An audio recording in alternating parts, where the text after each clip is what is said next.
Esta semana hemos estado trabajando esta discusión sobre género y hemos mencionado, ¿no es cierto?, lo importante que es la revisión de estas perspectivas, más allá de la historia de género, porque son elementos de discusión que deben estar presentes en todas las perspectivas que armemos cuando trabajemos en la historia, en este caso, historia americana. Eh, esto significa que no solamente se ve el género cuando uno estudia la historia de género, eso es lo que mencionamos en la clase anterior, eh, sino que se ve el tema de género cuando uno estudia la historia en general, porque siempre es un elemento que se está viendo cada vez más como una discusión transversal.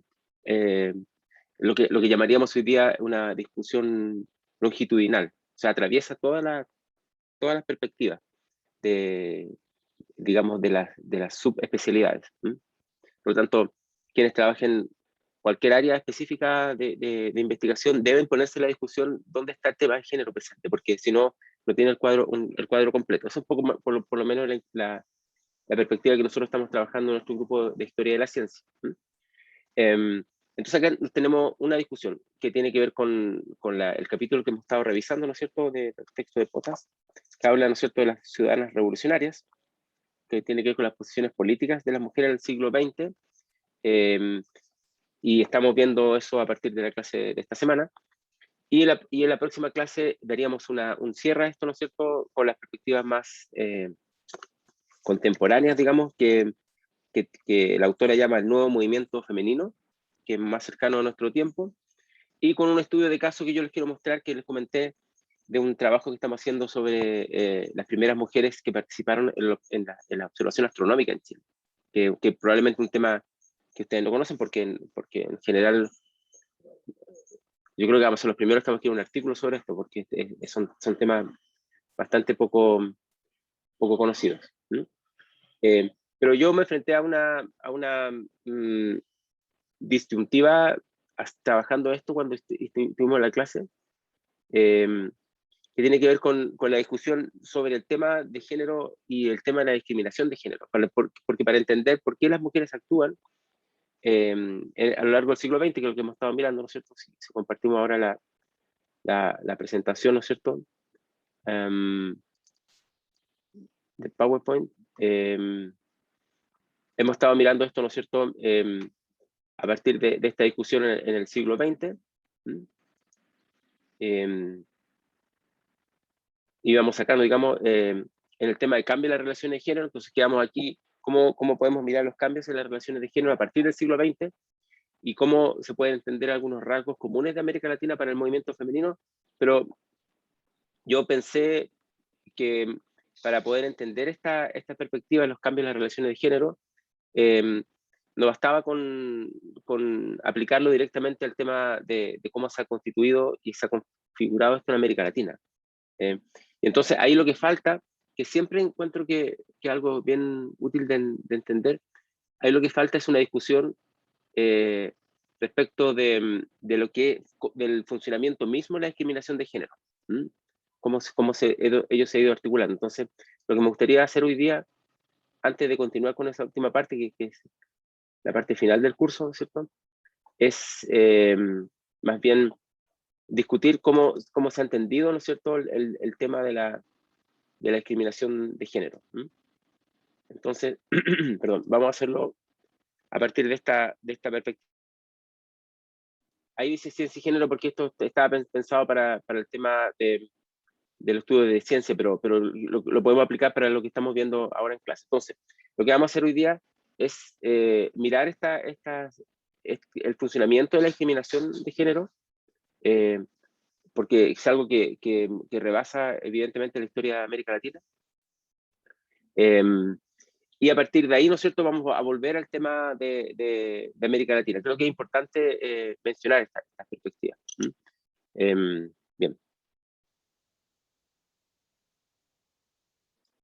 Me imagino que estoy compartiendo la pantalla que dice ciencia y género, aunque esa parte la pueden obviar, ¿no? Bien. Acá entonces tenemos una discusión respecto a cómo se ha constituido la jerarquía de género. Y esto es bien importante para entender el fenómeno de la discriminación de género. y cómo esto ha sido usado en diferentes culturas y sociedades. No vamos a entrar en la discusión acá si hay culturas donde efectivamente esta discriminación no existe entre hombres y mujeres, o es de una manera muy distinta como lo entendemos nosotros, porque efectivamente tenemos evidencia histórica y arqueológica también de que esto puede ser diferente. O sea, no es algo con natural a la especie humana de que haya una discriminación, una jerarquía de género donde el varón ocupa una posición de superioridad respecto a las mujeres. Eso no es así. Evidentemente no, pero también tenemos que considerar que la cultura nuestra, nuestra matriz, digamos, ha sido constituida y conformada por esta jerarquía entre hombres y mujeres, donde el varón, ¿no es cierto?, ocupa una posición de superioridad. Y por eso también hace tan complejo enfrentar el tema. Bien. La pregunta más relevante y que va a aparecer en la discusión también del movimiento femenino es si la diferencia entre hombres y mujeres es un asunto biológico. Creo que es un tema, digamos, principal, o no sé si principal, pero matriz, digamos, de la discusión. Obviamente que biológicamente el hecho de parir, ¿no es cierto?, es un asunto de las mujeres. Sin embargo, cada sociedad a lo largo de la historia ha configurado un conjunto de elementos, ¿no es cierto?, normas, ideas, para esa diferenciación biológica que no tiene que ver con la biología. O sea, esta es la primera discusión que me gustaría que pensáramos esta mañana, digamos. ¿Cómo algo que surge desde la biología es interpretado por las sociedades de una manera tal, ¿no es cierto?, que hace que la biología no juegue realmente ningún papel, que es más bien una suerte de justificación.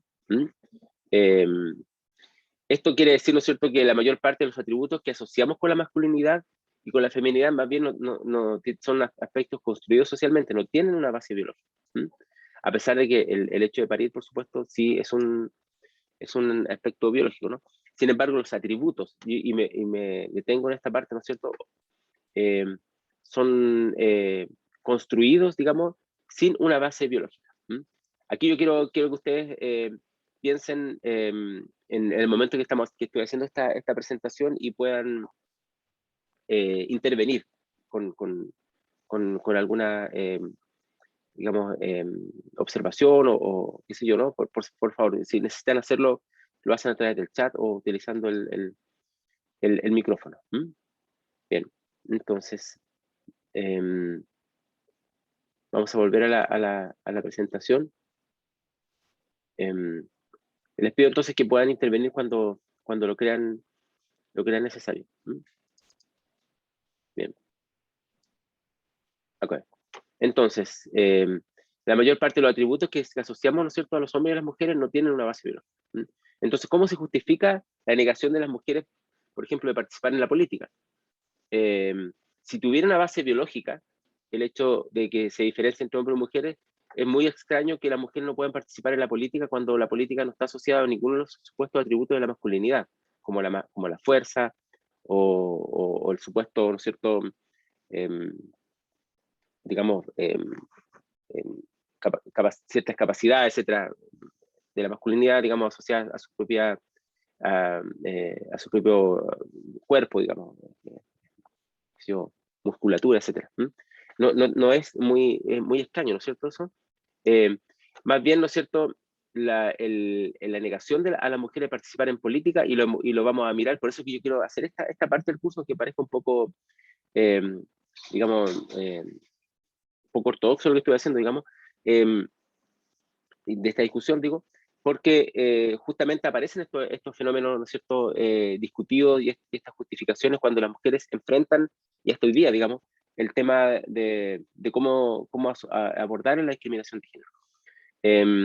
Uno de los aspectos que han configurado, ¿no es cierto?, la marginación de la mujer en política, y eso lo podemos ver en el siglo XIX, y lo podemos ver ya desde el periodo de la Revolución Francesa, por ejemplo, cuando se constituye la idea de ciudadano en masculino, es un supuesto sentido de efectividad y racionalidad que tendrían las mujeres, que tendría una base biológica, digamos, por su condición digamos, de madre, por ejemplo, y que marginaría a las mujeres de la participación en política, porque la política siempre se definió desde que se entiende en términos modernos, digamos, desde el siglo XVIII, como un ámbito donde se exprese la racionalidad y no la emocionalidad. Es decir, nosotros tenemos que pensarlo porque como ciudadanos y ahora como ciudadanas, ¿no es cierto?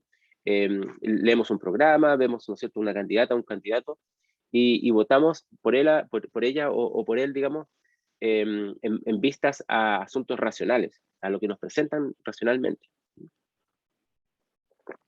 Y entonces, esa perspectiva, al considerar que la mujer más bien era afectiva y racionalidad, es la que siempre se esgrimió, y yo creo que se esgrime hasta hoy día, para marginar a las mujeres de la política. Es un factor bien interesante, ¿no?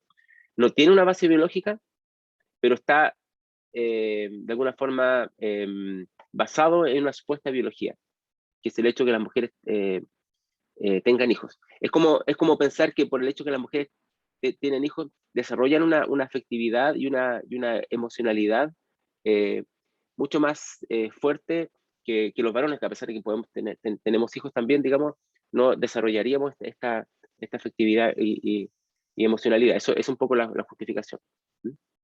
Eh, bueno, evidentemente sabemos que esto es súper cuestionable, ¿no? Estoy presentando el problema, no vayan a confundirse que no lo estoy defendiendo porque pienso todo lo contrario. Pero lo importante acá, y quiero destacarles, por favor, esto, lo importante acá es que nosotros podamos entender el problema. Y nuestra posición universitaria como que nos da la sociedad, y eso es bien interesante, la sociedad nos da esta posición de dedicarnos a pensar. Y es el único, piensen ustedes que la universidad es el único espacio institucionalmente construido solo para pensar. Es bien interesante esto. Entonces, tenemos que pensar cómo se han constituido estas relaciones de género a lo largo de la historia para poder desde ahí entender, ¿no es cierto?, cómo esto se ha configurado, los hechos históricos que estamos mirando, ¿no es cierto?, en el siglo XX y siglo XXI, y también cómo construir una plataforma, si ustedes quieren, política también, que trate de cambiar esta situación, que evidentemente es, eh, es injusta, ¿no? Bien, entonces, em, ¿cómo podemos distinguir lo que es cultural de lo que es biológico?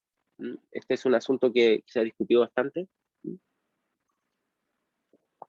En su libro bestseller, Yuval Noah Harari, que encuentro bien interesante esa discusión que hace también al respecto, dice lo siguiente: la biología lo permite, la cultura lo prohíbe. Eso es como una especie de frase, digamos, que permite entender el problema.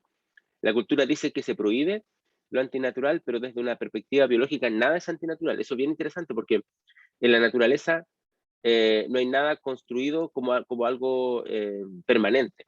En la naturaleza no hay nada, no existe la normalidad en la naturaleza. Eh, por lo tanto, lo que se prohíbe, ¿no es cierto?,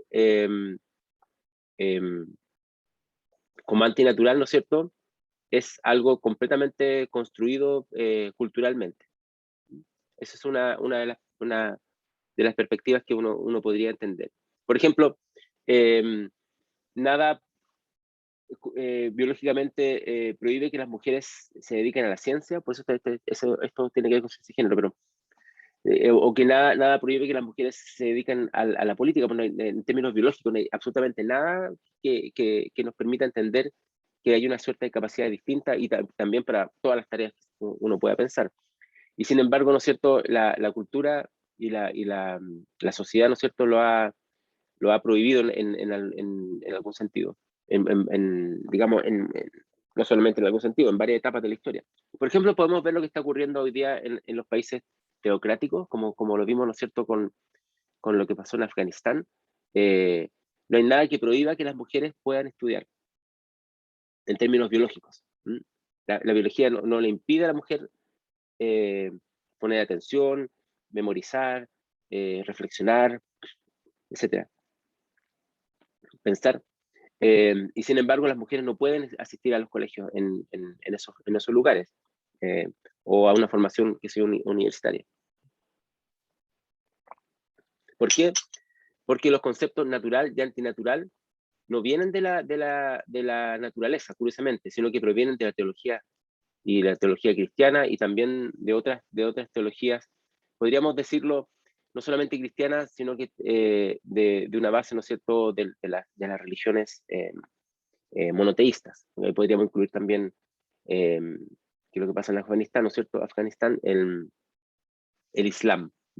Entonces, la teología, y eso es bien interesante pensarlo, ¿no es cierto?, es lo que ha construido esta idea de natural y antinatural, y lo que llamaríamos hoy día, ¿no es cierto?, de la normalidad, de la anormalidad. Y esto es lo que nosotros debiéramos pensar, ¿no es cierto?, cómo esto se ha ido construyendo. Los teólogos, y aquí hablamos de los cristianos porque es lo que más ha permeado nuestra cultura, ¿no es cierto?, argumentan que Dios creó el cuerpo humano con el propósito de que cada miembro y órgano sirviera a un propósito particular. Entonces, es como si el cuerpo de la mujer hubiese estado construido por Dios para parir, por ejemplo. Y gran parte de los primeros estudios que se hicieron anatómicos de las mujeres, cuando se empezó a hacer una diferenciación en la anatomía entre hombres y mujeres, porque antes se estudiaba solamente el cuerpo del varón, exageraban de forma bastante, eh, incluso grotesca, el hecho que las mujeres, ¿no es cierto?, tuvieran un cuerpo distinto al hombre, donde el factor principal del cuerpo de la mujer era el útero, y no el cerebro, por ejemplo.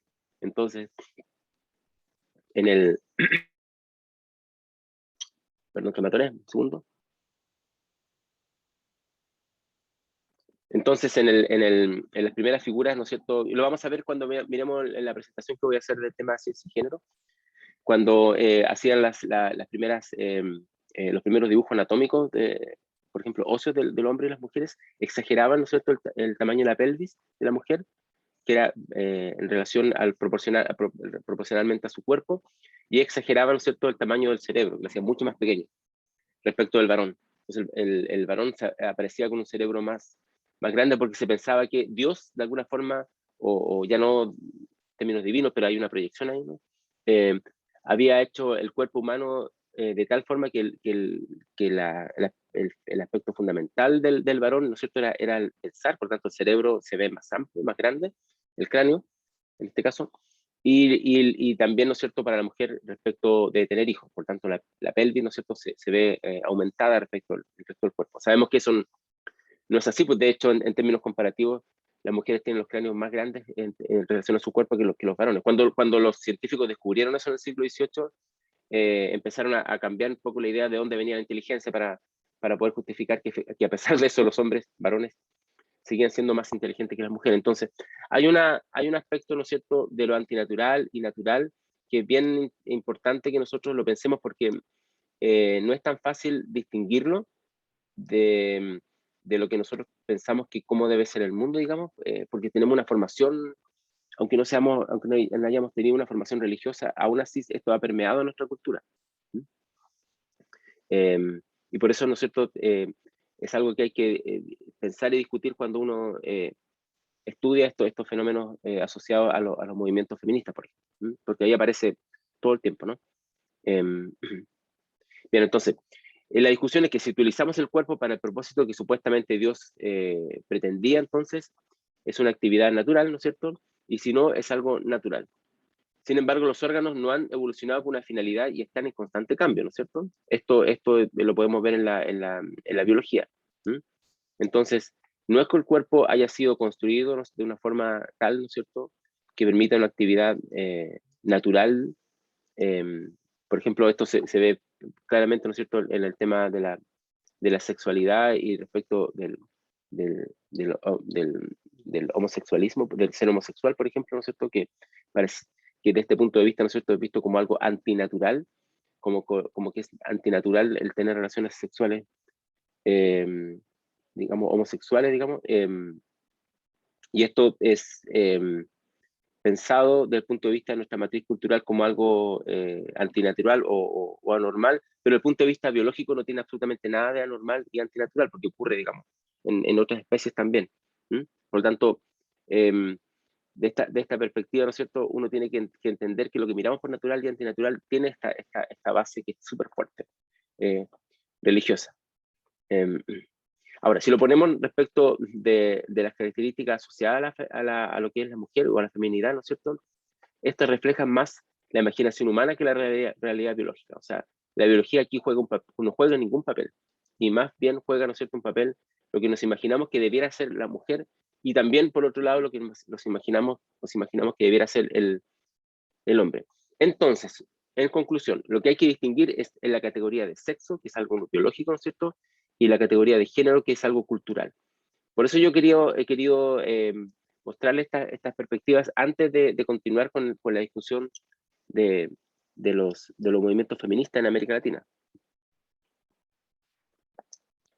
Y el gran problema que tiene el género, o la gran discusión respecto del género, es que al no ser un aspecto biológico, tiene que demostrarse a lo largo de la vida. Perdón, que estoy haciendo tonteras con mi presentación. Un momento, ya, ok. Tiene que demostrarse a lo largo de la vida. Es decir, uno de los aspectos bien interesantes de esto es que en términos biológicos nosotros nacemos como hombres o como mujeres, digamos. O sea, no tenemos que demostrar nada porque es un aspecto que viene dado por nuestra biología. Pero el género, es decir, cómo nosotros actuamos en tanto hombre y en tanto mujer en la sociedad, es un asunto que es aprendido, ¿no es cierto? Es decir, nosotros aprendemos a actuar como varones, a actuar como mujeres, no solamente por los códigos vestimentarios que utilizamos, ¿no es cierto? Y otros aspectos asociados a esto, ¿no? Sino que porque nuestros gestos, nuestra forma de actuar en el mundo, nuestra forma de relacionarnos, está permeado por nuestra educación en tanto hombre y en tanto mujer. Y además, ¿no es cierto?, que tenemos que demostrar todo el tiempo que estamos de alguna forma siendo consecuentes, entre comillas, con el género, ¿no es cierto?, y al cual nosotros pertenecemos, o sea, por eso se debe demostrar. Y de ahí que los varones constantemente tengamos que demostrar los aspectos asociados al género masculino, que no son biológicos. Por ejemplo, la valentía, eso de enfrentarse, ¿no es cierto?, de proteger a las mujeres, por ejemplo, es un asunto que también tiene construido culturalmente. Es decir, nada de la biología hace, digamos, es decir, hace presagiar, como no es otra cosa, hace concluir, digamos, que los varones tengamos que proteger a las mujeres. O sea, no es que las mujeres biológicamente sean más débiles que los varones y nosotros tengamos que estarlas protegiendo. Es un asunto completamente construido culturalmente. Y sin embargo, nosotros todo el tiempo tenemos que demostrar como varones que protegemos a las mujeres, ¿cierto? Por eso es que la interpretación que yo he hecho, un poco ortodoxa también, de todo lo que significa, por ejemplo, creo que ustedes me lo han escuchado, pero la mayoría no está de acuerdo probablemente con lo que es la llamada primera línea, por ejemplo, que se vio en las protestas. Para mí es re interesante mirarlo desde la perspectiva de género, porque aparece, la mayoría son varones, aunque hay mujeres también, pero, y lo he mencionado otras veces, yo sé, pero de alguna forma concentran gran parte de los prejuicios y de las ideas culturales de lo que representa, ¿no es cierto?, el género masculino. Es decir, utilizar armas, digamos, defensas, lo de la primera línea usan, ¿no es cierto?, casco, en fin, que tiene una estética de cómics, digamos, también de Marvel, digamos, entonces de hecho usan las mismas, escudos, digamos, y se enfrentan a la policía en una especie de lucha entre el bien y el mal, ¿cierto? Que eso es muy Marvel, el mal por un lado, el bien, ellos representando el bien, pero lo hacen para proteger a las otras personas que están detrás, que son las que puedan protestar pacíficamente. Esa es un poco la justificación del enfrentamiento, pero lo que están enfrentando es su masculinidad ahí. Están enfrentando, ¿cierto?, el arrojo, la valentía, el exponerse, porque efectivamente en un país como Chile, que no respeta los derechos humanos por parte de la policía, es un riesgo, digamos, ya participar en una protesta, mucho más en eso, ¿no? Entonces, lo que está enfrentando ahí es el arrojo, es como el último, yo digo, es el último bastión de la masculinidad que va quedando en una sociedad que ha ido cambiando respecto de esta idea natural entre el género masculino y femenino. Entonces, es como lo que es el deporte, digamos, cuando el jugador, ¿no es cierto?, de la selección chilena juega fútbol y está lesionado y aún así, como lo vimos, ¿no es cierto?, en el partido que se jugó hace poco, ¿no es cierto?, con Ecuador. Entonces tú tienes un jugador lesionado, pero que no puede haber un cambio, ¿no es cierto?, porque cierra alta, creo que. Entonces queda adelante, no puede correr, pero salta, digamos, por su estatura, digamos, salta para poder en algún momento cabecear, es un signo de masculinidad también. Es como tú tienes que probar el género masculino. ¿Me entienden o no? O sea, no sé si me entienden, pues son inteligentes ustedes, pero me siguen lo que quiero decir, ¿no? Y a la mujer también se lo obliga a probar su género femenino. Si esto es bien conocido, digamos, si uno tiene hijos, digamos, eh, y uno sale, ¿no es cierto?, que se iba a tomar, como varón a tomarse un café y se encuentra con alguien en una cafetería, le dice, ¿cómo está uno? Perfecto, ¿cómo está tu hijo? Ya no le preguntan a uno. Pero si una mujer hace lo mismo y a la hora que debiera estar, comillas, con sus hijos, le pregunta, y bueno, ¿dónde están tus hijos? Porque la mujer tiene que probar su feminidad eh, por la preocupación preferente por los hijos o las hijas. ¿Mm? Y por el cuidado de la casa, por el mantenimiento del hogar, ¿no es cierto? Por el cuidado de sus padres o sus madres, ¿no es cierto? Ahí se prueba su feminidad. Y si se ve la disyuntiva de tener que elegir entre trabajar y criar hijos, ¿no es cierto? Se ve como algo antinatural el hecho de que opte por el trabajo, por ejemplo. También la mujer está constreñida, digamos, socialmente, al igual que nosotros los varones, a probar su género. Pero son construcciones completamente sociales y culturales. ¿Mm? No sé, ¿ustedes no sienten eso o ya como generación ya no lo sienten? ¿Ya ustedes no están obligadas, las mujeres, digamos, a probar su feminidad? ¿O los varones no se sienten obligados a probar su masculinidad? Tal vez algo generacional y termina con mi generación. Sería genial, porque así se termina el problema, digamos. Pero no sé, ¿estoy tan seguro si realmente es tan generacional o sigue siendo algo que traspasa las generaciones, digamos? Catherine dice que aún se ve, que ella cree que aún se ve esta idea de que tenemos que probar nuestro género. Sí, yo creo que aún se ve, pero más marcado como en las generaciones anteriores, que lo siguen marcando mucho más, que es como parte, y lo dicen también como a las generaciones nuevas, pero en las generaciones nuevas también se ve. Claro, el problema es que hay una especie hay una presión fuerte, porque si los papás, las mamás, ¿no es cierto? Esto se ve, por ejemplo, en todo ámbito, ¿no? También, ¿no es cierto?, influyen mucho, o hay una presión familiar eh, eh, de todo ámbito. Yo lo veo en varias perspectivas, pues hay que pensarlo esto muy bien. No sé, por ejemplo, cuando los chicos y chicas están para entrar a estudiar en la universidad, entonces también eso lo hemos visto, yo lo trabajo esto con el curso de Historia de la Ciencia que hago en la Facultad de Ciencias o en Ingeniería, y es bien común que cuando el hermano dice yo quiero estudiar ingeniería, dice, ah, qué bien. Y cuando la hermana dice yo quiero estudiar ingeniería, ah, pero es tan difícil, ¿por qué no estudiar algo distinto? ¿Por qué no eres profesora mejor? ¿Mm? Porque eso como que el cargo, la actividad de profesora es como, se asocia más al género femenino, digamos, que está con los niños, que los protege, que lo entiende. En cambio, lo ingenieril se asocia más a lo varón, de los varones, ¿no es cierto? Que hace grandes obras, está muy asociado al género masculino, y por eso tenemos solamente en la facultad nuestra, de nuestra universidad, y con la facultad de Ciencias Físicas y Matemáticas, solamente un 17, un 20% de los que entran a esa facultad son mujeres, ¿no? Entonces, versus, ¿no es cierto?, en pedagogía, donde el 90% en algunos son mujeres y muy pocos hombres, ¿no es cierto? Eh, Catherine dice, ¿no es cierto?, es como que entre los jóvenes no pasa tanto, sino que son personas mayores que hacen esa presión. Claro, pero esa presión es importante porque va generando, ¿no es cierto?, un conflicto. Lo bueno es que está cambiando la mentalidad, dice ella. Yo estoy feliz con eso, ¿no es cierto? A mí me pasa lo contrario. Mi papá quería que estudiara ingeniería y no pedagogía. Ah, bueno, puede pasar todo lo contrario también.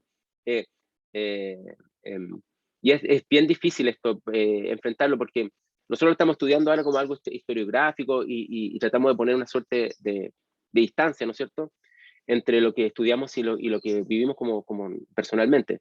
Pero ese es un error también, porque creo yo, uno como historiador y como historiadora tiene que entender las cosas también como las vive personalmente, para ahí proyectarlas, no, por supuesto, no manipulando a partir de sus propios intereses y proyecciones personales lo que estudia la historia, ni mucho menos, obviamente que no. Eso no es honesto intelectualmente, sino que me refiero para poder entender mejor el problema. ¿Mm? Bien, entonces tenemos aquí una discusión que está asociada a esta perspectiva de que tenemos que demostrar eh, ¿no es cierto?, a lo largo de nuestra vida, que somos varones y que somos mujeres. Entonces, por eso que es súper complejo el tema qué sé yo, la homosexualidad o el lesbianismo o, o lo que se llama hoy día las disidencias sexuales, como yo no conozco muy bien exactamente todos los nombres, pero me perdonan, pero ¿por qué? Porque no entran en estas categorías. Entonces, si uno no entra en estas categorías, uno no está en estas categorías, es súper complejo, digamos. Entonces, ¿cómo se entiende a una persona queriendo casarse, por ejemplo, no va a tener, o siendo mujer no quiere tener hijos, por ejemplo? Bueno, eso no solamente pasa a las mujeres que, que, que son lesbianas, sino que también puede ocurrir a mujeres que no quieren tener hijos, efectivamente. La presión familiar es compleja, digamos, es súper difícil y es un asunto de los más complejos que se ven, ¿no es cierto?, en nuestra sociedad, probablemente, dentro de otros, digamos. Bueno, lo interesante de esto, y tiene que ver con lo que ustedes han mencionado también, que ojalá sea un asunto generacional. También no olvidemos que el grupo en el cual ustedes se desenvuelven, se desarrollan, no es toda la sociedad, digamos. Evidentemente, lo que estoy diciendo es bastante tonto, pero me refiero que lo que yo quiero decir es que no nos olvidemos que nosotros, y esto se ha acentuado, ¿no es cierto?, por efectos de la tecnología, vivimos más bien en guetos, digamos, vivimos generalmente en grupos más bien cerrados, y pensamos creer que porque lo vivimos, ¿no es cierto?, con nuestros amigos, amigas, o nuestros familiares, todo el mundo funciona así, y esto no es tan así. O sea, si bien ustedes muestran que ha ido cambiando esta mentalidad, habría que ver qué tanto cambia a nivel más general, digamos, y no solamente en el grupo en el cual nosotros nos movemos. Y ojalá sea así. Si es un asunto generacional, yo encuentro que sería genial, maravilloso, porque se terminaría el problema cuando nosotros estemos muertos, digamos, como generación, y se proyecta algo mucho mejor en el futuro. O sea, lo que yo quiero decir es que em, em, significa así en términos personales, yo esperaría que mi hija pueda, ¿no es cierto?, cuando esté estudiando en la universidad, en fin, pueda, o viviendo ya como adulta, pueda tener una vida distinta a la que tuvo mi madre, por ejemplo, o mi señora, en fin, mi mujer, en términos de igualdad entre géneros. Que podemos pensar que ella pueda, ¿no es cierto?, caminar tranquila en la noche sin preocuparse de que va a tener algún riesgo solamente por ser mujer, que pueda entrar a una profesión, una carrera y desarrollarse o como quiera, ¿no es cierto? O no, digamos, me da un poco igual, eh, sin verse constreñida por el hecho de género. Pero ahora el género afecta también, aunque de una manera distinta, porque a los varones, pero de una manera distinta porque nosotros tenemos todos los privilegios, digamos. Eso lo tengo súper claro. O sea, como varón nosotros tenemos los privilegios en esta sociedad, no hay ninguna duda de eso. Pero también nos vemos la presión de responder a la expectativa de género, del género, en este caso, el género masculino. Y eso afecta, por ejemplo, nuestra relación cuando uno tiene hijos, por ejemplo, de, hacerse cargo de los hijos. ¿Mm? Em, de que en el trabajo entiendan que, por ejemplo, si uno tiene una reunión de apoderados, ¿no es cierto?, no va a ir a una reunión o qué sé yo. Y eso yo lo he escuchado eh, con hijos chicos, digamos, cuando te decían, digamos, bueno, ¿por qué no a tu señora? ¿Por qué vas tú a la reunión, digamos? ¿Mm? Entonces, ahí también afecta, pero de una manera muy distinta, obviamente, porque no es comparativo cuando hay una jerarquía donde el varón y los varones tenemos siempre un privilegio respecto a las mujeres. ¿Mm? Bien, entonces, vamos a ir viendo estos aspectos que son, digamos, muy decidores respecto a los cambios que ha tenido a través del tiempo, ¿no es cierto? El hecho de ser hombre o ser mujer. Primero, en las sociedades patriarcales, como la que vivimos nosotros, ser hombre siempre es el mejor. Las cualidades varones son siempre las más valoradas, son las que se toman como parámetros, digamos. Eso tiene que ver no solo con el idioma, el español, ¿no es cierto?, que cuando se habla en plural, ¿no es cierto?, es masculino y incluye a la mujer, y por eso esta discusión del lenguaje inclusivo, que yo tengo mis diferencias con esa discusión en todo caso, porque creo que se puede abordar sin, digamos, sin romper la regla ortográfica o gramaticales, pero bueno, creo que es una discusión un poco más amplia, pero no me interesa a mí si uno está a favor o en contra del lenguaje inclusivo, o decir todes, digamos, que suena bastante extraño cuando uno lo escucha, digamos, sino más bien con el hecho de que se asocie, ¿no es cierto?, a cuando el hombre se representa, está también representada la mujer. ¿Mm?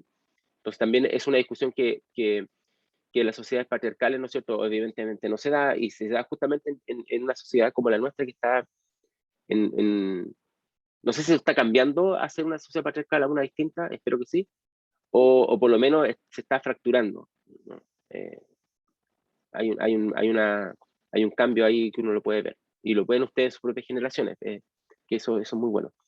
Eh, Ahora, el patriarcado ha sido la norma en casi todas las sociedades agrícolas e industriales, o sea, probablemente desde la revolución neolítica, digamos, uno podría ver antes, pero es una especie de mirada un poco nostálgica, extraña del periodo, ¿no es cierto?, anterior a la revolución neolítica y a la creación de la agricultura, como ustedes lo habrán estudiado, donde probablemente las relaciones de género eran diferentes en algunas sociedades, pero bueno, eso podría uno pensarlo. Pero, ¿no es cierto?, en nuestras sociedades contemporáneas también, ¿no es cierto?, el patriarcado ha sido la norma. Eh, a pesar de todas las revoluciones, ¿no es cierto?, todas las transformaciones que se han dado, ¿no es cierto?, sigue siendo un elemento que se ha proyectado eh, a través de la historia, a través del tiempo. Como se piensa que las cualidades más valoradas son, digamos, del varón, ¿no es cierto?, en las mujeres siempre se invierte menos, digamos. Tienen menos oportunidades de estudio, de desenvolvimiento económico. Eso se puede ver, ¿no es cierto?, incluso a nivel familiar, que muchas veces se espera mucho más del varón que de la mujer para que se desarrolle, por ejemplo, profesionalmente, y por lo tanto muchas veces los papás o las mamás optan por una educación pagada, por ejemplo, al hermano y no pagada a la mujer, porque la expectativa es que la mujer se case, digamos. Entonces, eso también se ve en algunos países, ¿no es cierto? Esto es bastante evidente, eh, o incluso se opta por tener más bien varones que mujeres. Por ejemplo, en China, que hubo una política durante muchos años del hijo único y de aborto también, ¿no es cierto? Cuando se sabía que era mujer, se, se abortaba, por ejemplo. Eso ocurrió muchas veces y según las informaciones que tenemos, no estoy tan digamos, no tengo ahora ninguna información, digamos, fehaciente de lo que estoy diciendo, más bien es una especie de, digamos, de comentario, digamos, que en algún momento, si se opta por tener un hombre o una mujer, se optaba por tener un varón. Y tal vez eso influyó para que en China haya mayor población masculina que femenina, cosa que es, en términos de cómo funciona nuestra biología, bastante poco usual, digamos, que haya más hombres que mujeres, digamos, en términos demográficos.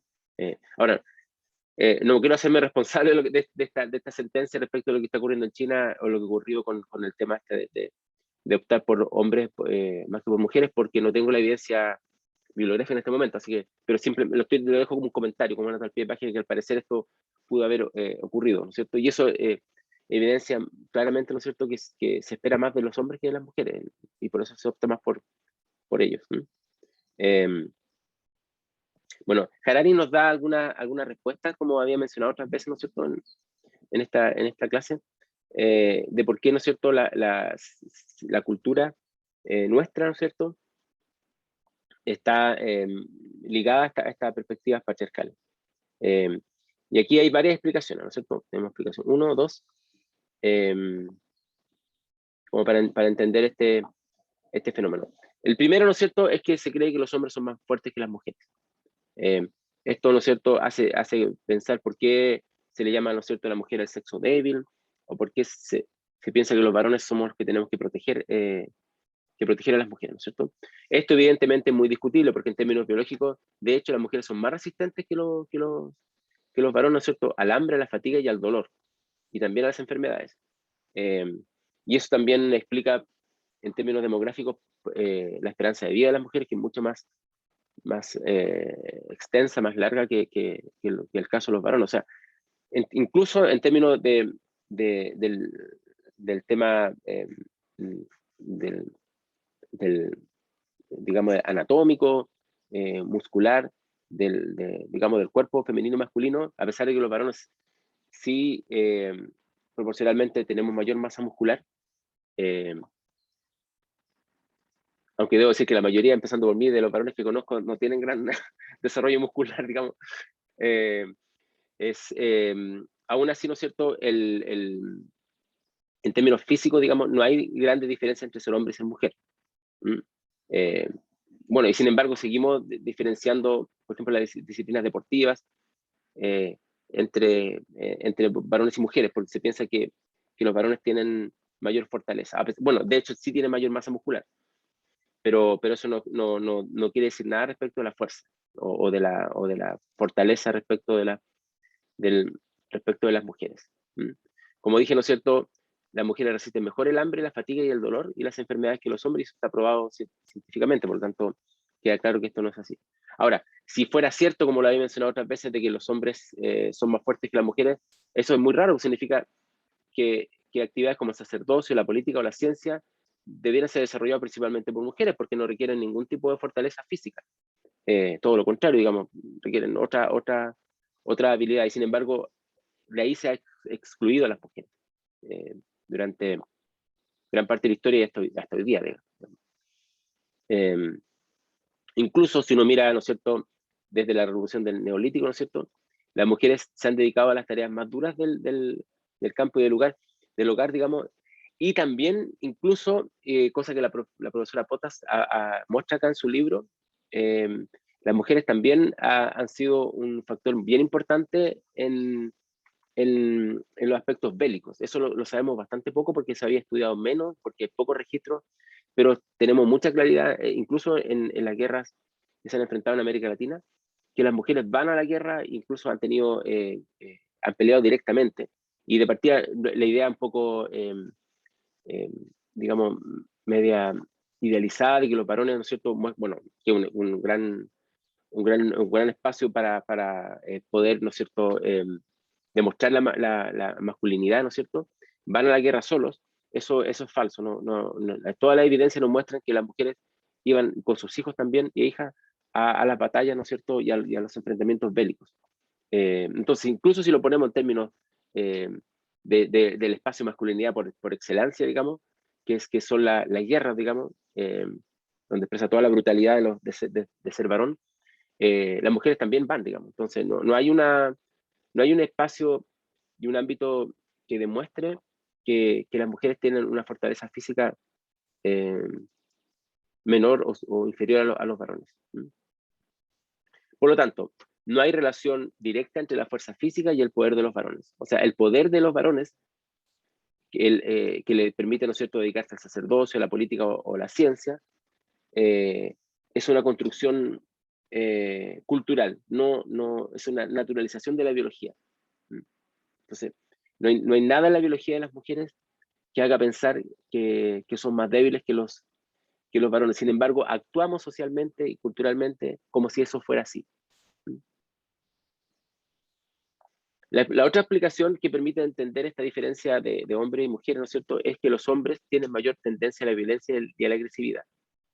Eso es un tópico bien digamos,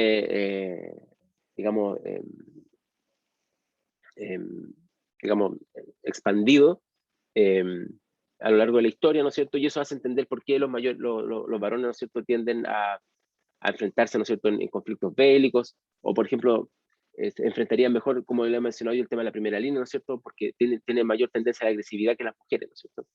Hay también una explicación en el marco de las teorías evolucionistas, que por el hecho de que los hombres, ¿no es cierto?, han diseminado a las mujeres más fértiles, necesitaban derrotar a los adversarios, entonces, y ellos lo heredan la descendencia, y por ello los hombres son más agresivos, violentos y competitivos. Por su parte, se dice que la mujer necesita la ayuda de estos varones, ¿no es cierto?, violentos y competitivos y agresivos para mantener a sus crías, y han aceptado las condiciones del varón, ¿no es cierto?, de lo que llamaríamos hoy día violencia intrafamiliar, digamos, ese tipo de cosas. La consecuencia lógica, entonces, es que los hombres han sido programados para ser agresivos, competitivos y violentos, y las mujeres para criar a sus hijos, ¿no? Entonces, esta explicación, por supuesto, no se sostiene, no tiene ningún asidero con la biología, digamos. Es meramente una construcción, digamos, cultural y social, ¿no es cierto? Es particularmente entonces problemática la suposición de que la dependencia de las mujeres tiene una ayuda, que es una ayuda externa ¿no es cierto?, para poder sobrevivir, ¿no es cierto?, y depender, y por eso lo hizo dependiente de los hombres, eh, y que la competitividad de los machos, ¿no es cierto?, hizo que los hombres fueran socialmente dominantes. ¿Sí? Entonces, esto yo creo que es súper relevante para entender la discriminación de género. El hecho que se crea que los varones somos más competitivos, somos más agresivos, por lo tanto dominamos a las mujeres, y las mujeres, para poder sobrevivir a partir de la teoría evolucionista, han tenido que dejarse dominar por los varones, eh, con un sentido, digamos, de sobrevivencia. Bueno, la ciencia ha desmentido esta explicación varias veces, y sin embargo es súper difícil porque tendemos a creer que esto efectivamente ocurre. Primero, no todas las especies homínidas, por ejemplo, sí, homínidas, por un lado, no todas son patriarcales, eh, digamos, cercano a los homínidos, por ejemplo, eh, o otro tipo de especies en realidad, como los bonobos, por ejemplo, o los elefantes, están controlados por fuertes redes de hembras cooperativas, y mientras que los machos egoístas y no cooperativos son relegados a puestos secundarios. O sea, la naturaleza nos muestra que hay especies que pueden vivir distinto, ¿cierto?, en redes que más bien son cooperativas. Y estamos seguros, por la evidencia histórica y arqueológica que tenemos, que en gran parte nuestra cultura y nuestra especie ha sobrevivido gracias a redes cooperativas, que tal vez no han quedado un registro de esto tan evidente en la historia, ¿no es cierto? Y nos ha hecho pensar que solamente hemos tenido sociedades patriarcales, pero sabemos, ¿no es cierto?, que eso no es así, que han habido otras redes cooperativas donde las mujeres han jugado un papel muy distinto al papel que juegan en la actualidad, ¿no es cierto?, respecto de su condición social, digamos, de su vinculación de género. Bueno, entonces, volvamos. Tenemos explicación 1, ¿no es cierto?, que se cree que los hombres son más fuertes que las mujeres. Ya sabemos que eso no es así, que no hay una relación directa entre uno y otro aspecto, ¿no es cierto? Y la explicación 2, que los hombres tienen mayor tendencia a la violencia y la agresividad. Eso es una justificación también. No hay ninguna evidencia que nos muestre, ¿no es cierto?, esa supuesta, digamos, tendencia biológica de los varones a ser más agresivos y competitivos. Ahora, otra cosa es que a nosotros nos crían como varones para ser más competitivos y agresivos, y que tengamos que demostrar, como el género se demuestra, digamos, todo el tiempo, tengamos que demostrar, ¿no es cierto?, el hecho de ser varón siendo más competitivo y siendo más agresivo, y por tanto eso se puede ver. Entonces, si uno lo mira a la sociedad, si uno se mira a sí mismo, si uno mira el entorno, lo va a encontrar. Lo que no significa que sea algo natural y heredado por nuestra biología. Eso lo único que quiere decir es que es algo construido socialmente, por lo tanto, como toda construcción social, se puede cambiar. Y con eso quería terminar esto, ¿no es cierto? ¿Es posible construir un nuevo equilibrio y orden entre hombres y mujeres? Sí, y eso es lo que justamente apuntan todo lo que son los estudios de género. Y espera un poquito que ahora mi gato va a saltar al escritorio y acaba de saltar, perdón. Y está decidiéndose, ahí ya. ¿Dónde va a saltar ahora? Porque me mueve el escritorio y a veces se cruza por la cámara. Tengo una gata que le gusta ser protagonista en estas clases, perdón. Me desconcentró. Bueno. Ustedes no lo pueden ver porque no están viendo la cámara, ¿sí? Ok, ya. Bien.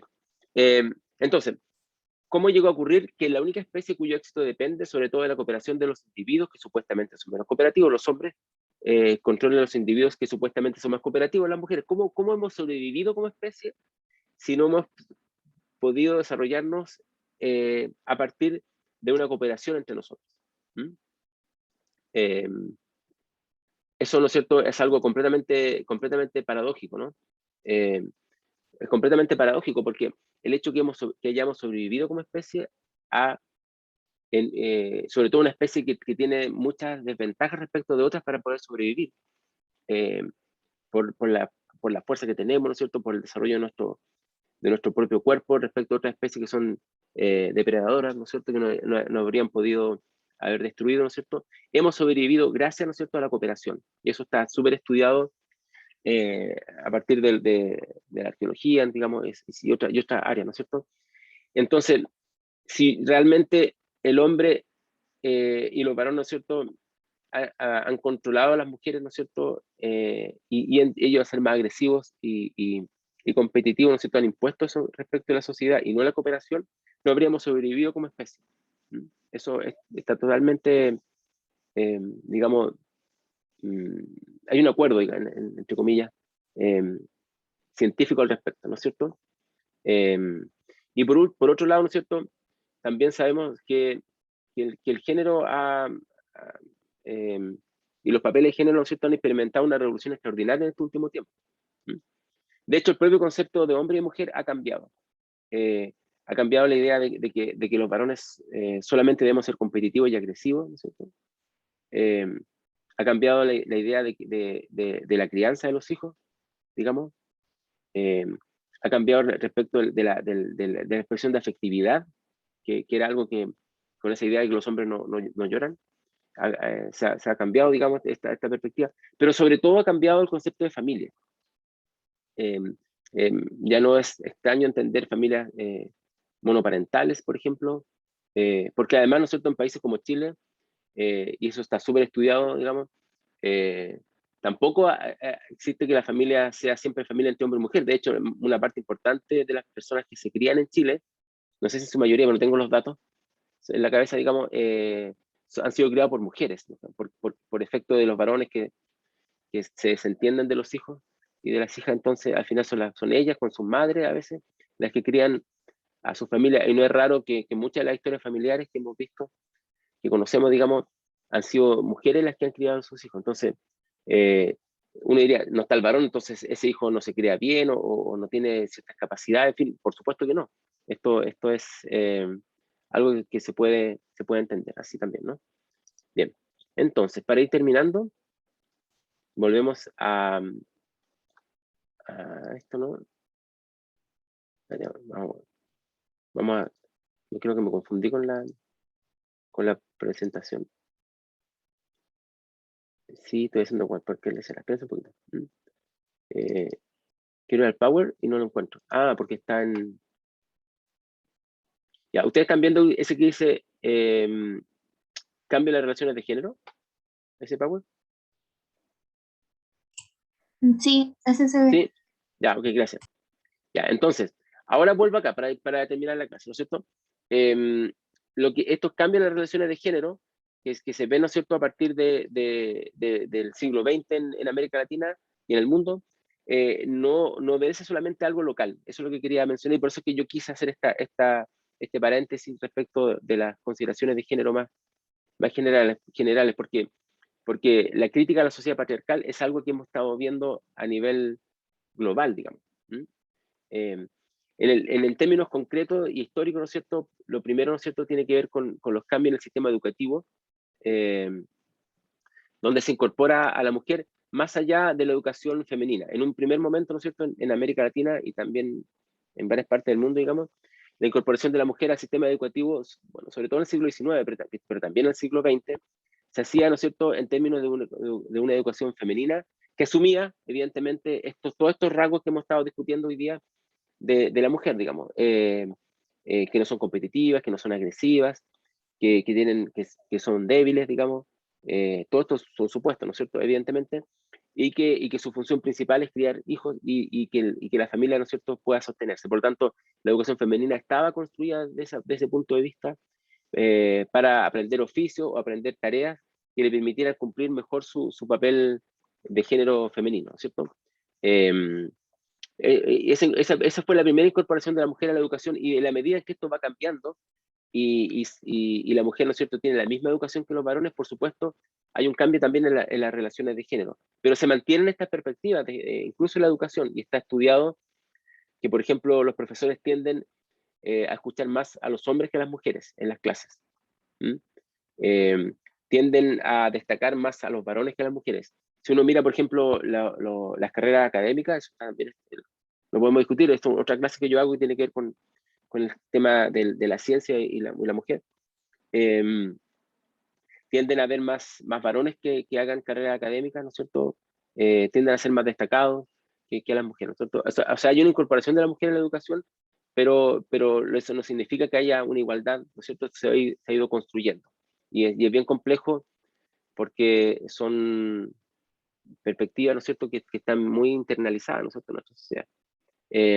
También, ¿no es cierto?, el trabajo fuera del hogar impactó y impacta, ¿no es cierto?, a la sociedad, y también impacta a la familia y a la construcción de género. Ya no es tan claro, ¿no es cierto?, que son las mujeres las que tienen que hacerse cargo de, del hogar cuando ambos trabajan, pero a veces ocurre también que, y de hecho ha ocurrido, que la mujer sigue manteniendo ese papel de hacerse cargo de las tareas domésticas, a pesar de que está trabajando fuera del hogar. Entonces, hace las dos cosas, trabaja fuera del hogar y después se hace cargo de las tareas domésticas. ¿Sabes?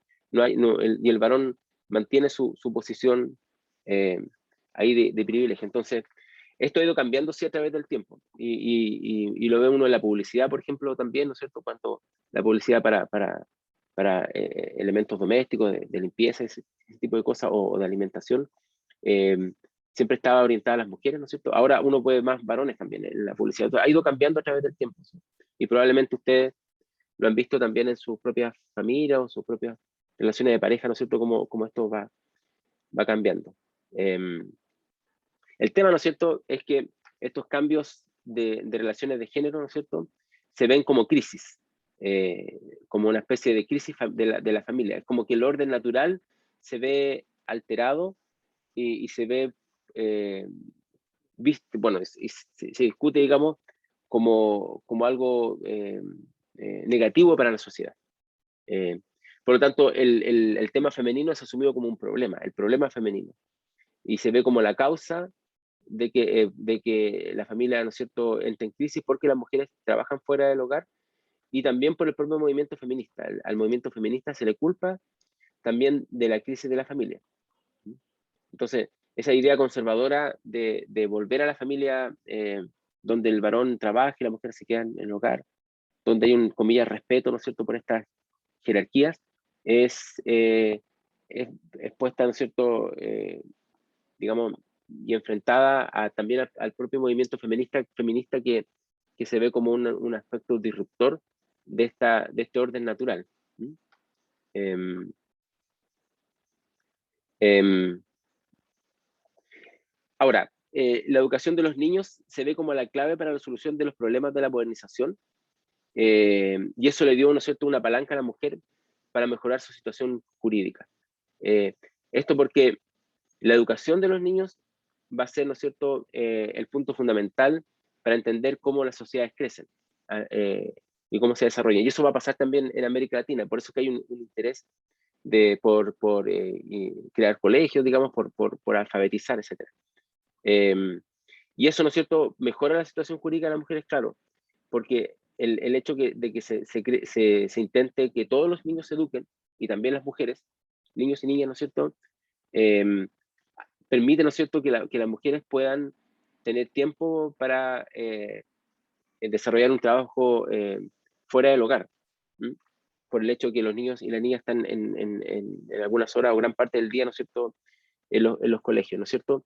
Y eso hace, ¿no es cierto?, que también se mejore la situación jurídica para que la mujer pueda desarrollar esas tareas eh, eh, económicas, digamos. También esto tiene que ver con el capitalismo y con el desarrollo del capitalismo en el siglo XX, que con esa idea de crecimiento, ¿no es cierto?, hace inviable que un grupo tan importante en términos demográficos y de importancia también en términos de todo tipo, digamos, intelectual, en fin, quede fuera de las actividades laborales. ¿M? Entonces, el capitalismo no logra crecer si las mujeres se quedan en sus casas y solamente desarrollan labores, y solo desarrollan labores domésticas.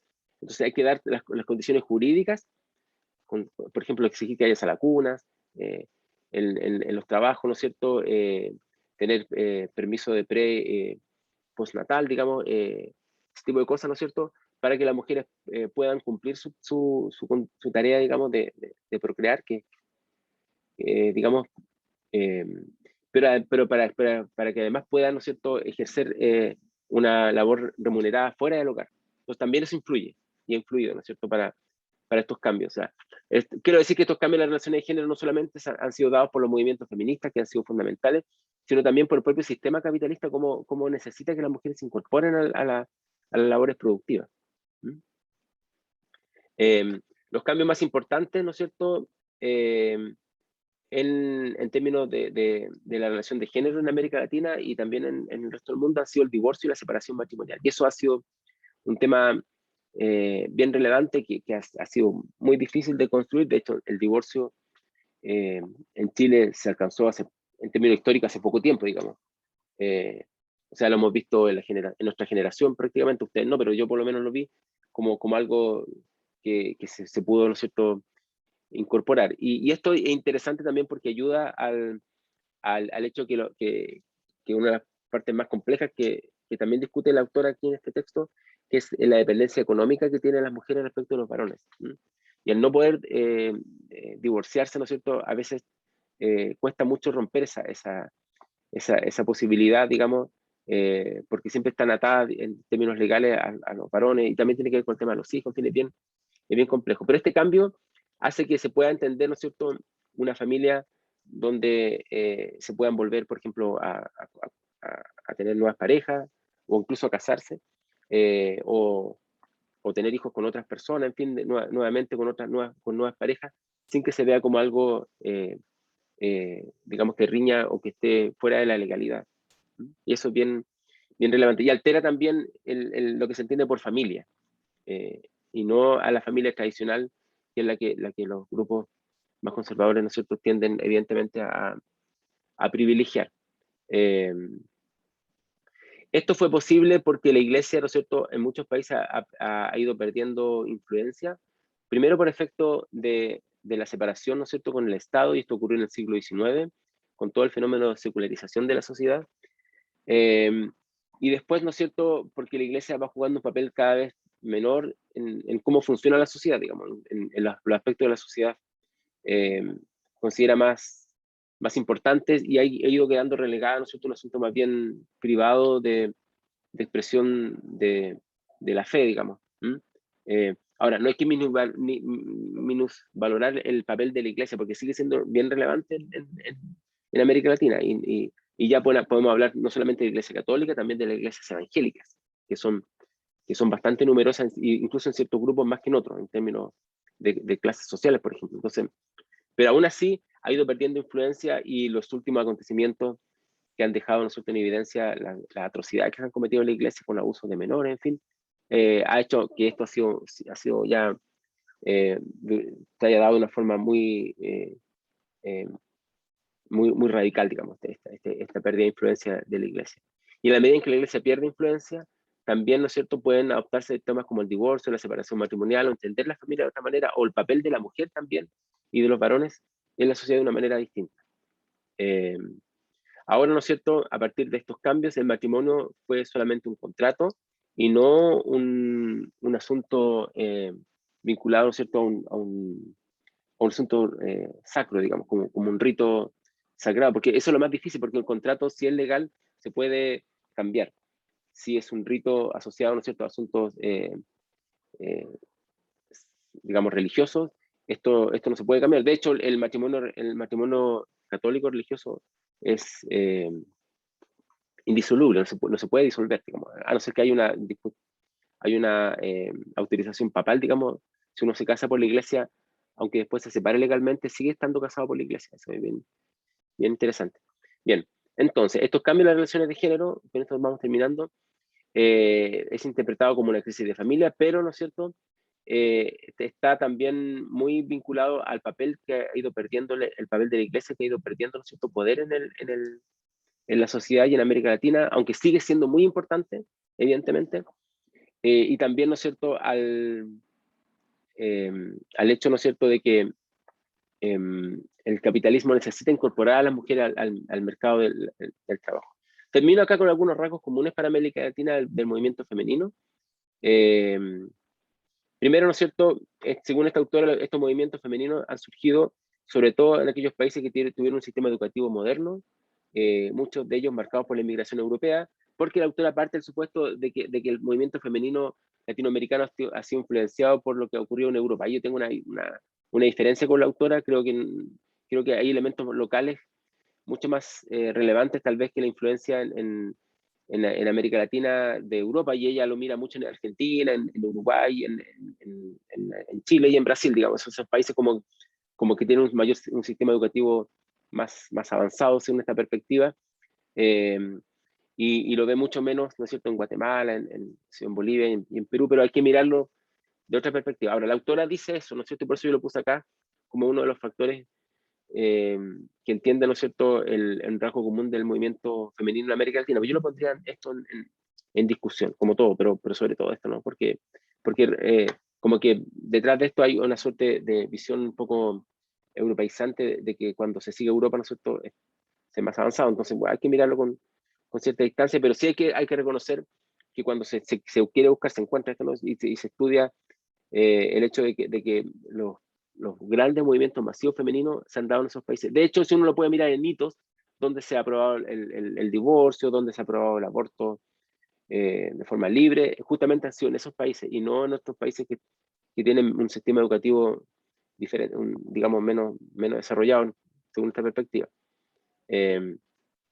De ahí, ¿no es cierto?, que el llamado Cono Sur, que es el factor que ahora no se estudia mucho, pero cuando yo era joven como la de ustedes, se estudiaba mucho como un gran factor, digamos, el Cono Sur o el ABC de América Latina, ¿no es cierto? Argentina, Brasil y Chile. ¿No es cierto? Se ha estudiado esto, en qué sentido los objetivos de las mujeres coinciden en muchos aspectos con la de los hombres. Por ejemplo, la red de protección social, un sistema moderno de educación, que permite, ¿no es cierto?, que haya una mayor igualdad de género, y solo había diferencia en ciertos derechos femeninos. Entonces, en aquellos países como los del Cono Sur, que tienen un desarrollo, digamos, económico y cultural mayor a otros países, esta perspectiva del libro, no se puede criticar, por supuesto, esto, y pareciera que ahí coincidieron, ¿no es cierto?, siendo una sociedad patriarcal, el interés de los varones con el de las mujeres, y por eso, ¿no es cierto?, que se construyen estas redes de protección social o un sistema moderno de educación, en la medida en que esto permite que las mujeres, por ejemplo, puedan ir a trabajar fuera del hogar, ¿no es cierto? Pero subsisten hasta hoy día diferencias en ciertos derechos femeninos, que hasta hoy día nosotros tenemos en Chile. Un tercer elemento es que el movimiento femenino en su inicio estuvo circunscrito a sectores altos y medios de la sociedad, que justamente, si uno lo mira por esta parte, son los que están marcados por la inmigración europea, o sea, y porque tienen un sistema y han tenido una educación más desarrollada, entre comillas, ¿no es cierto? Si bien, según la autora, surgen voces de la clase alta, son las profesoras organizadas las que primero criticaron a las condiciones jurídicas, sociales y económicas de las mujeres, que están más bien asociadas a las clases medias. Entonces, si bien esto permite entender por qué en Chile Cafarena y otras mujeres, ¿no es cierto?, son las que llevan la voz de los derechos de las mujeres, ¿no es cierto?, en la sociedad chilena, van a ser otros grupos, como las profesoras, por ejemplo, en este caso, como lo comenta la autora, las que van a profundizar el movimiento femenino. Evidentemente, ¿no es cierto?, el escenario internacional es súper relevante. Por ejemplo, los congresos internacionales, donde participan muchas mujeres también de la clase alta, ¿no es cierto?, que en principio estuvieron abocadas al tema de salud, higiene, alimentación de los niños y educación, que son aspectos que tienen relación con eso, con lo que se piensa que es la mujer, ¿no es cierto? Y también, ¿no es cierto?, enarbolan con mucha fuerza el papel de la maternidad. Es decir, al inicio, ¿no es cierto?, las agrupaciones femeninas y no feministas, sino que femeninas, ¿no es cierto?, se construyen para poder cumplir mejor su labor de mujer, es decir, cumplir mejor su labor de maternidad. Muchas veces, ¿no es cierto?, estas feministas no exigieron una igualdad absoluta con los varones, sino que más bien querían, ¿no es cierto?, cambiar las condiciones sociales que le impedían cumplir su papel de madre, que tiene que ver con la educación, sobre todo con la higiene, con la salud a comienzos del siglo XX, ¿no es cierto? Y también tuvieron un acento espiritual y moral bien marcado, sobre todo en el caso de Chile, porque muchas de estas organizaciones surgen también, ¿no es cierto?, al alero de la Iglesia Católica, que iba perdiendo influencia en el marco de la separación entre Iglesia y Estado, ¿no es cierto? Y ve a las mujeres, como lo dije en la clase anterior, como una especie de primera línea, diríamos hoy día, para enfrentar, ¿no es cierto?, esta crisis de la familia que se estaba dando, según esta perspectiva. Eso hace que por mucho tiempo la izquierda del siglo XX y el movimiento feminista haya tratado estos movimientos femeninos, ¿no es cierto?, que tratan de, de, de, de llevar a cabo, ¿no es cierto?, la idea de la maternidad como burgués o lo tildan, digamos, de no ser un movimiento feminista en sí mismo, sino que eh, algo que no logra cambiar la situación. Pero no hay que mirar en menos esto, porque esta ha sido la base para los movimientos feministas posteriores en el siglo XX. O sea, si bien el acento espiritual y moral, ¿no es cierto?, y el hecho de que quieran, ¿no es cierto?, enarbolar y acentuar el papel de la maternidad para las mujeres, ¿no es cierto?, fueron el motor, digamos, de estos movimientos femeninos, son la base del feminismo también en el siglo XX. Por eso hay que mirar eso como una continuidad, ¿no? Y no simplemente como movimientos, tildarlos de burgueses simplemente. El sufragio femenino hemos visto que es uno de los grandes temas de discusión en los movimientos feministas, ¿no es cierto? Y surge como sobre la ampliación de la participación política y cómo esto, ¿no es cierto?, podía aplicarse en derechos ciudadanos que debieran estar fijados en las constituciones políticas. Ahora, esto también muchas veces se relaciona con el papel de la maternidad. Es decir, si es importante, ¿no es cierto?, que las mujeres participen políticamente, porque tal vez ellas tienen una mirada como mujeres que puede proteger a los hijos mejor que los varones, y por tanto debe ser esto, ¿cierto?, un factor importante para entender que las mujeres deben participar en política. En su inicio fue así, tuvo un acento espiritual y moral, no tanto de igualdad entre los géneros. Pero aún así, fue fijado en las constituciones políticas que dio el paso. Por eso digo que el movimiento feminista le debe mucho a estos movimientos que son más bien, digamos, de la clase alta vinculada a la Iglesia Católica, porque hay una base que va a ser utilizada posteriormente. Después los debates, ¿no es cierto?, se dan en la legislación civil y en las relaciones de género. En la legislación civil es el lugar donde esto se debe cambiar, ¿no es cierto? Y a finales del siglo XIX y comienzo del siglo XX, ¿no es cierto?, si bien se dan ciertas mejorías de los derechos femeninos, sobre todo a las mujeres que son casadas, ¿no es cierto?, hay elementos que no se resolvieron, como el divorcio, el aborto, la sexualidad femenina, que recién se van a abordar en el siglo XX y lamentablemente en el siglo XXI algunos países como Chile todavía no lo han zanjado. Sin embargo, lo que ha quedado por resolver es la propia estructura patriarcal, que muchas veces, ¿no es cierto?, ha frenado los cambios y la ampliación de los derechos, ¿no es cierto?, y no se ha podido romper esta matriz. Bien, entonces, en conclusión para hoy día, yo lo que quería era hacer un paréntesis donde se ve el tema más amplio de discusión de la relación entre géneros y cómo el género masculino y femenino tiene que estarse probando todo el tiempo, y que parte de una base que es biológica, pero todo el resto, ¿no es cierto?, no tiene absolutamente nada que ver con la biología. Y en segundo lugar, ¿no es cierto?, mirar cómo estos cambios también influyeron en América Latina en los aspectos que hemos estado revisando, ¿no es cierto? Entonces, para la próxima semana vamos a trabajar los movimientos, lo que la autora llama, ¿no es cierto?, el nuevo movimiento femenino, que ya no tiene que ver con esta visión de querer, ¿no es cierto?, establecer las condiciones sociales que permitan el desarrollo de la maternidad solamente, ¿no es cierto?, sino que es mucho más amplio y tiene que ver con lo que habíamos visto al final, ¿no es cierto?, cómo de alguna forma abordar el problema mismo del patriarcado. Y terminaríamos en la semana, la última clase, con un estudio de caso de una historia de la astronomía, que es el trabajo que nosotros hacemos, para que vean en qué estamos nosotros y cómo aplicamos estas perspectivas a ámbitos que supuestamente no tienen que ver con el tema de género.